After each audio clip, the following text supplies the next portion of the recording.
मुंबईत gateway of इंडियाच्या समुद्राजवळ प्रवासी बोट बुडालेली आहे। नीलकमल नावाची ही बोट गेटवेवरून एलिफंटाला निघालेली होती। त्याचवेळी एका नेव्हीच्या स्पीड बोटनं धडक दिली आहे आणि या धडकेमुळे बोट बुडाली आहे। दुपारी 3:15च्या सुमारास ही घटना घडली आहे। दुर्घटना घडल्यानंतर घटनास्थळी नेव्हीच्या बचाव नौका दाखल झाल्या। 80 प्रवाशांना वाचवण्यात आल्याची माहिती हाती आली आहे, पण दुर्घटनाग्रस्त बोटीतील 5 जण बेपत्ता असल्याची माहिती आहे आणि या 5 जणांचा शोध सध्या सुरू आहे। दुर्घटनेत एकाचा मृत्यू झाल्याची माहिती मिळते।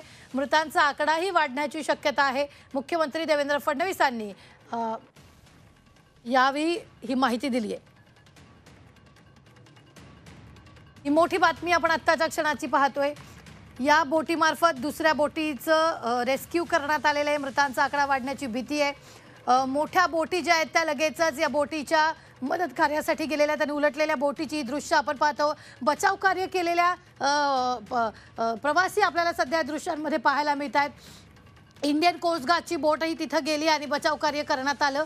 यावेळी मोठ्या प्रमाणात खरं तर मदत कार्य केलं गेलं। आता हे मदत कार्य काळोख झाल्यामुळे थांबलेलं आहे, मात्र 3:15 पासून हे मदत कार्य सुरू होतं आणि बुडालेली ही बोट प्रवाशांची बोट आहे। फेरी आहे जी रोज गेटवेवरून एलिफंटाला जात असते आणि त्याच फेरीला स्पीड बोटची धडक लागली आणि ही फेरी समुद्रात बुडाली आणि त्यानंतर जेवढे लाईफ जॅकेट होते ते लाईफ जॅकेट घालून काही प्रवासी पाण्यातच तरंगले आणि त्यांना लगेचच रेस्क्यू करण्यात आलं, मात्र आणखी 5 जण बेपत्ता असल्याची माहिती मिळते।